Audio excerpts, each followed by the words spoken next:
One day, James, the bright red engine, was making an important delivery to Brendan. He was to meet Henry and the Diesel.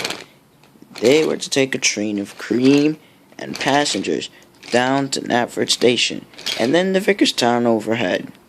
The train was to leave by 4, and James had to get to Brendan Docks before then. James puffed round the bend, and up ahead lay a red signal. And the James would have to stop. He was very cross. Why should I have to stop at the signal? He grumbled. It's been so long since I've stopped at a signal. I was doing an important job with Henry. I hope Henry hasn't had the same problem as I have. But Henry was having the same problem as Jane. The Diesel he was working with was being very rude and wasn't coping with Henry's skills. Can you push any faster? Grumbled the Diesel. We have to get this passenger train to Brendan to meet Jane. He is probably already there. And knowing James, laughed Henry, he most likely isn't. The Diesel just rolled his eyes and Henry could see this. And Henry blasted steam through the tunnel. James was still at the signal, and very cross, too. How long is this signal going to wait before it goes down? What train is coming past? Probably a faulty signal, James, called out his driver. I know how much you don't like those. James was cross, and he hissed steam rudely at his driver. Wheesh! Some minutes passed, and the signal still read, danger. It had been 10 minutes. The time was now 3:46, and James was nowhere near Brendan Docks. He would still have to go over Gordon's Hill, past the Hampstead Hollow branch line, and past the Hampstead Terminal. And that was a very long way away. Just then, Hugo passed by. Ah, maybe now the signal will go green, said James. But evidently, James was wrong. What is up with this stupid signal? He grumbled. About 10 minutes later, Daniel the Diesel railcar passed by. How long have you been sitting here, James? 15 minutes. It's now 4:01.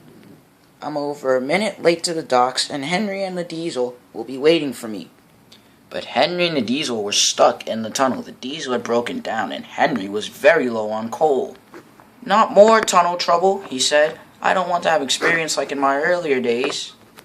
Another 15 minutes had passed. It was now 4:16 p.m., and James was nowhere near the docks. He was still stuck at the signal. Daniel was cross. I'm going ahead anyway, and he zoomed down the line.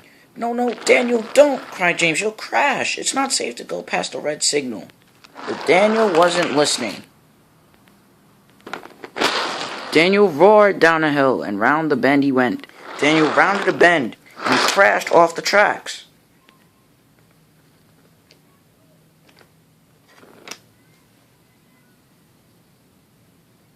James and his driver heard a loud thump noise.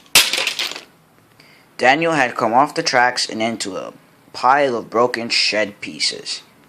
James was in shock.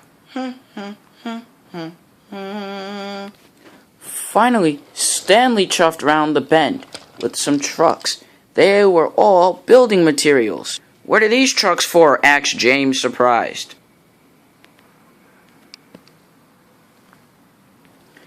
They're to fix the signal. It's broken, James. Clearly, replied James cross. This stupid signal has made me late with my train. Henry and the Diesel are probably at the docks by now. But Henry and Darren the Diesel were still well and truly stuck in the tunnel. Henry was pushing, and once and finally, Darren made it out, but Henry was still stuck inside. And at last, engineers started fixing the signal. And in no time at all, the signal dropped green. James was delighted. What? Thank you, Stanley, he hooted. And James puffed proudly onto the docks. I might not be late. Now I shouldn't tell you if James made it to the docks or not, or I will spoil the next story.